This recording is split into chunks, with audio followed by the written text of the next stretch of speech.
সৃষ্টি হয়, যে মানুষের ব্যবহারের কারণে, অসচেতনতার কারণে হয়, তো সেটা খুবই দুঃখজনক। তো সেইটার ক্ষেত্রে তো আদৌ আমরা এখানে সুফল পাবো কিনা, তো সুফল তো আমাদের পেতেই হবে। তো সেই সুফল পাওয়ার কৌশলটা আসলে কি হবে সেটাই হয়তো আপনি জানতে চাচ্ছেন। তো প্রথমত খাল বা লেক এই বিষয়গুলো যখনই কেউ ভরাট করবে, সেই শাস্তিমূলক ব্যবস্থায় আমরা যেতে পারি।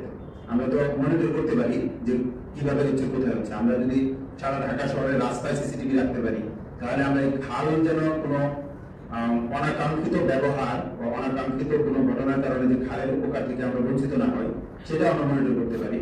এবং রাষ্ট্র চাইলে, সরকার চাইলে সবকিছুই সম্ভব। এটা জনগণের স্বার্থে করতে হবে, যে এটা কেউ যেন এমন কোনো ব্যবহার করতে না পারে, বা দূষণ করতে না পারে, বা দখল করতে না পারে। সেই জন্য স্বাস্থ্যমূলক ব্যবস্থা যদি যাওয়া যায়, এবং এগুলো যদি এটা কে কাজটা করছে, সেটা তো খাল তো আসলে লুকানো থাকে না, এটা তো এক্সপোজ। এইখানে কে কিভাবে কি ব্যবহার করছে, সেখানে কোনো পেশি শক্তির কাছে যদি মাথা নত না করে আমরা শক্ত হাতে এই বিষয়গুলো দেখতে হবে।